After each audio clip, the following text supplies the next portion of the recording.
condition. Man, we're Critical Condition, man, and this is what, man? This is House of J. TV, what? Woo! Gang, nigga. Oh!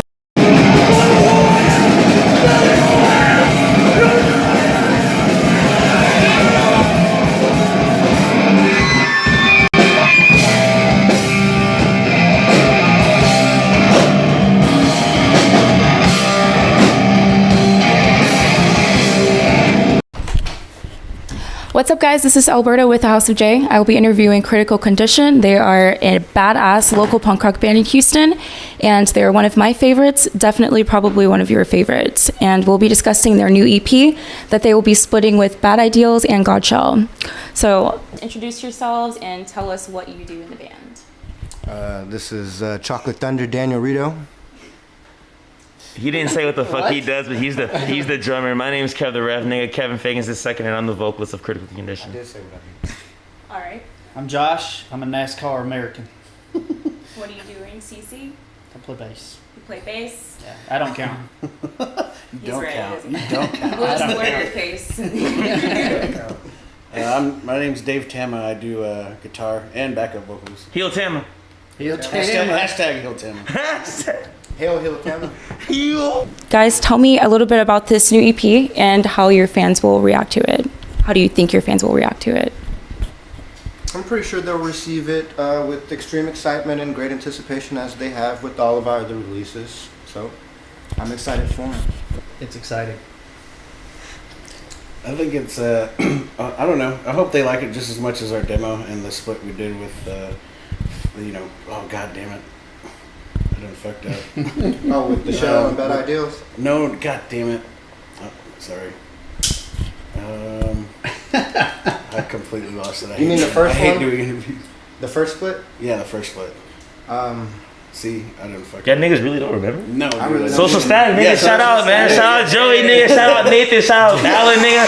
Man, I don't know what the problem is, man. I have to represent for y'all right quick, man. Oh. Hell yeah. Yeah, shout out to Social Static, those boys. All right, cool. So being in the Houston punk scene, how is it for each of you compared to other music scenes out there, like the local hip hop and the trap scenes and metal bands out here? I don't follow none of that. I only follow our community and our scene. I mean, props to those that are doing it. Yeah, everybody else is doing it out there. It's great and it's lovely. It's wonderful.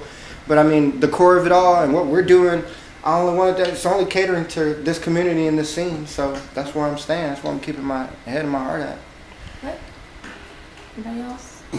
I think the punk fucking community has always like been one of my favorites because it's really like accepting and shit. I mean, like, I don't really know fucking too much about like rap scene or anything, but metal scene's pretty cool. It just, I don't know, it's not as like cool as the punk scene like that we have in Houston. I think. Like the vibe is definitely totally different. The atmosphere, it is definitely 50-50 with the acceptance in the metal scene. I definitely see like sexism for one. Yeah. Is definitely. Well, you have a lot of those. You have a lot of those worldly, societal issues when you step out of this house. You know what I'm saying? Yeah. You step out of this house, you're stepping out of the circle. You're stepping out of the community. You're stepping out of the scene. Yeah. You have to deal with rap groups of the community, the metal community. It's a lot of heavy stuff going on. You know, dealing with whatever you want to call it, sexism, racism, whatever. It's everywhere, but maybe a little bit heavy in the other scenes. This scene and this punk community is very accepting, very loving, very caring. We don't care what background you came from. We don't care what you did in your past life. If you're here, you love the music and you support the homies. That's what it's about. Right. What I love the most is like no matter what venue you go to here either, it's just the same. Like just Absolutely. accepting, you see the same faces, but if it's more, it's always a good time. So tell me about this new EP. Like who's got their hands dirty to make this exactly how you guys wanted it to be? Like what kind of ideas were sprouting when you started to write the songs? I feel like we all kind of like, you know, put some work into it in one way or another. We just, first, I guess what we do is just like write the music and then, you know, Kevin will do a badass job of putting lyrics over it really quick. And as far as like the way it's going to sound, that's all Josh. If you want to talk a little bit about that, like recording and stuff. Yeah, I do all the recording stuff, mixing and mastering. Okay. Yeah. And what experience do you have with like all of that? And what's the exciting part about bringing it to Critical Condition? Like it's kind of like y'all's baby. Well, it's your baby when you Yeah. have your own skills and you just get to put it in something that you love. Right? I mean, it's super fun for this band. I think it's super fun. I think recording is like, I don't know how these guys feel, but for me, it's like one of the funnest parts because it all starts to come together in a way. Peak. It's always the peak. Yeah. Peak of the mountain, and we get to record. I don't know. Like as soon as we hear it all back, we're like, oh Yeah. Oh yeah. Especially with this new recording. Like, I know we all definitely wanted something more raw, edgier in tone, and we'd all discussed it before, talked about it, and didn't really like reach that sound. But then when we got together to record it, it kind of all came together. Right. You know, we're all four different guys of different styles of music, but we're all in this punk band together, so all of the mesh is beneficial. Nice. I see. So Kevin, you were the composer for the lyrics. Yeah. Do you guys all input, or is it like usually you? I kind of just do it. I kind of just make up these lyrics. I don't even know. Like I kind of just listen to the song, and then I'm just like, this sounds cool, and then I just say what's on my mind, and then that's about it. I don't know. I love that. I was just saying how I've had y'all CD in my car for about a year, and it's what's that fucking one song? Your skate song stuck in my head right now. Isolation so Skate. I'm trying to think of the other one where you're saying, I don't want to be like you, I don't want to smell like you, I don't want to be your friend. That's original. Yeah, that's original. It's That's called the- Original. Yeah. So since that one's probably my most favorite one on the CD, what came through your head when you were writing that one? I'm just curious myself. It's strange because well, the whole thing is like, that's how I feel in general. I feel that a lot of people just don't understand that most people don't want to conform to what the fuck you want, you know? Like, people want to fucking be like, you gotta act like this, or if you like hardcore, you gotta fucking sound like this, or if you like punk, you gotta look like this, you know? I'm not the motherfucker that likes Bad Brains. I just like doing punk and stuff. So I don't want to be like any of you fucking elitists. I don't want to smell like you. I don't want to be your friend. I don't want to be with any of you guys. Like, we're ourselves, we're original, and we're trying to be as original as possible. So, Yeah. you know, that's really all that song's about. Yeah, dude, that song fucking goes hard. So is every one of you in multiple bands, and what does the other projects bring to Critical Condition? Nothing. Nothing? yeah. No I mean, influence? there's other projects. I was doing something that CC comes first. Something totally different. I would prioritize CC over my other projects. But Okay. I'm only doing solo stuff right now anyway, so it don't even matter. What about, I know you're in slave labor, right? And Critical Condition, what other babies do y'all have? Or is this like your main squeeze? Main squeeze Mm-hmm. for me. Okay. Definitely I'd say Critical is like the band that I've done the most with, like the quickest, if that makes sense. So it's really fucking cool to think about how that is happening. Because I've been in like several bands throughout the years, but usually they take forever to do anything. And I just feel like I've learned from like past projects and side projects, like how they run, how those things run, and how we run, and it's just like figuring out like how we all work together pretty much. I feel like that's kind of how I guess you could say like other bands influence how we work too, because you see the different dynamics. Yeah, it's like relationships. You find out what you don't want in the end. Oh yeah. Like the bullshit you don't want to put up with. I get it. So, what was the best part of recording this for each of you? Or not your favorite part? I'll say, I saw some faces. I'll say for me, I thought it was cool because I think it was the first time in probably months that we were all four in the same room, so we kind of had to had to remember some of the new songs. So it was cool just getting back together with these guys. So Like that was my favorite part of recording, anyway. This shit's cool, man. We were fucking in there, like Daniel said, man. We were one take. Like we'll run through that shit, and we'll be done with it. Like in a few hours. You know, like even after the time of us being away, like it'll take us a couple minutes to just kind of get the rust off, and then. Back in the groove. That's what Like happens when you have happened. really good chemistry in a band, because when you look at other bands, like, oh, how long have we been in the studio? Like 8 hours recording like two songs. Exactly. And like, it really That's not goes the a band's. long That's usually ass not the way. band's fault. It might be the producer's fault.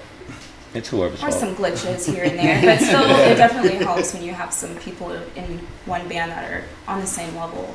Like, Yeah. no, we don't want this kind of image. No, we don't want these kinds of people attracting our shows. Yeah, Like all kinds of things like that. for sure. So, cool. What kind of topics or issues are being addressed, if any at all, that sets this apart from your previous EP or side project? So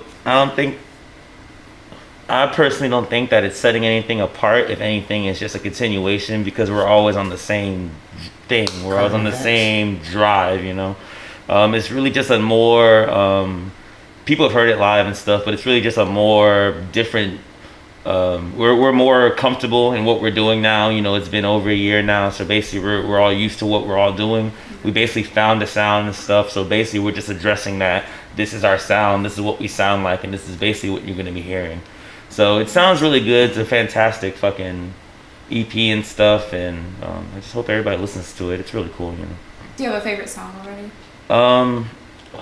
Will's free. What's it called?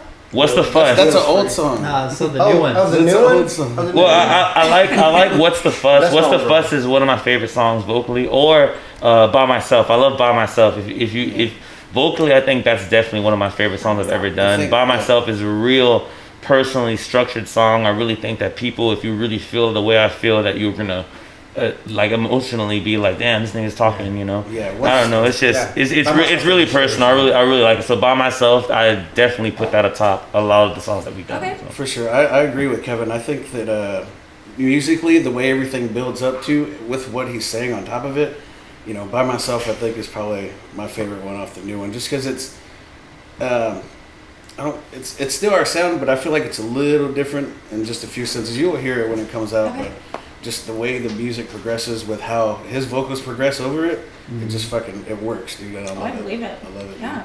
It is amazing to know that almost all of our favorite local bands are putting out new music, new material during the pandemic. So, was it difficult for you guys to stay on track, or were you just like getting pretty lazy after being quarantined for so long? I mean, I'm with my band Slave Labor. Shout out Slave Labor and the gang, man. But I guess I've been kind of busy personally, just doing Slave Labor and stuff. But I hope most bands are doing something instead of just talking shit. Like, I hope they were fucking practicing and doing things instead of sitting in their houses like fucking losers. But you know. Scrolling on Facebook, taking Just a scrolling on Facebook, being some because fucking they're mad at the other dumbass, man. bands. But yeah, I don't think I've been lazy, but I feel like I got lazy in the sense like I stayed home, but not like creatively. I felt like I started like getting more into guitar tones and like how I want things to sound live and stuff. Okay. In that sense, I guess I wasn't lazy, but I mean, it's only gonna help us that like you know that I've been trying to dial in my guitar tone and stuff. So that's what I've been trying to really do, like during the pandemic, is like nerd out about musical gear, pretty much. So. Well, that's good because you guys are going to be. I mean, what does the near future look like for Critical Condition? Well, there's nothing really popping off too much right now. Obviously, 2-year anniversary coming up. Okay. When is I mean, that? next April. Next April April? was it April 13th? You said it like it was like. It's next like a week. month away. I know it's kind of insane. Next Saturday, guys.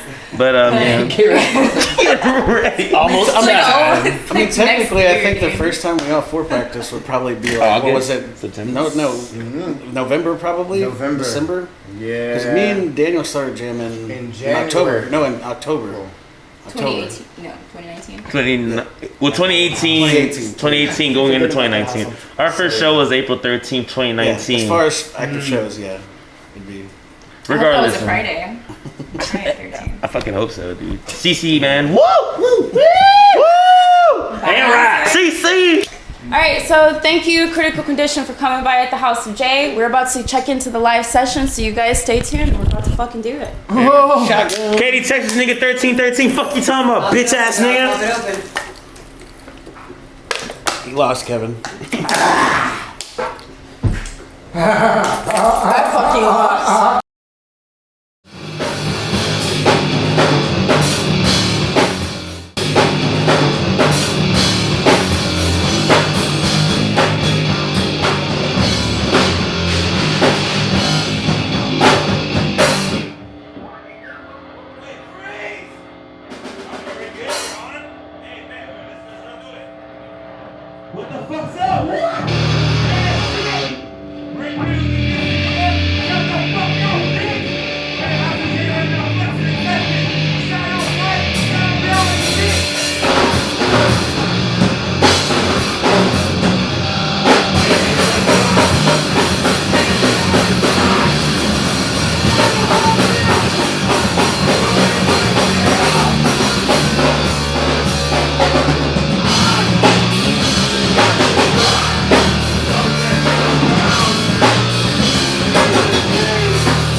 EP dropping. Yeah, man. We're bigger edition. Houston, Texas, now, man. 2020. Fuck COVID. What the fuck's up, man? This show's about real life. It's about possibilities. It's about the fucking future. Why the fuck's on my mind, man? You know me to rule my life.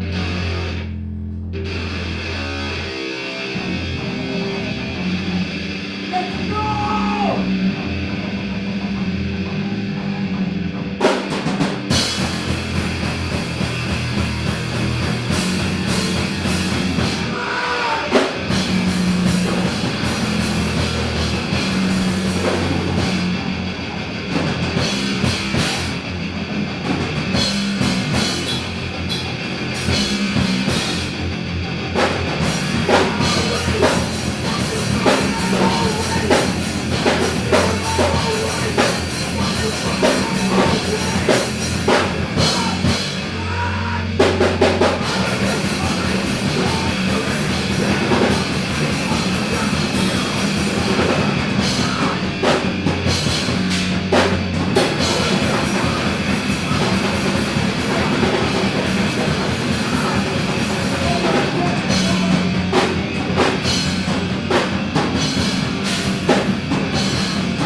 Hey, we are Critical Condition, and we're getting married next month.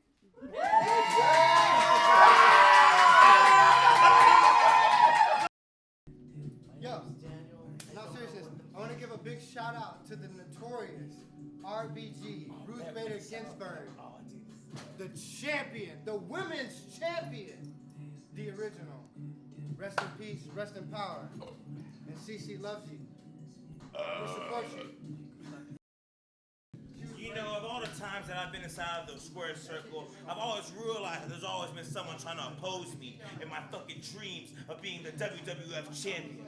You know, I fucking came up against The Rock, Stone Cold, man, and you know, that motherfucker really thinks that he can stop me from being the Intercontinental champion. Well, there's nothing you can stop me about. I had the drive and the determination to keep you on the ground, and when I put you on your back for those 1, 2, 3, you're gonna wish you had something to fucking say about me.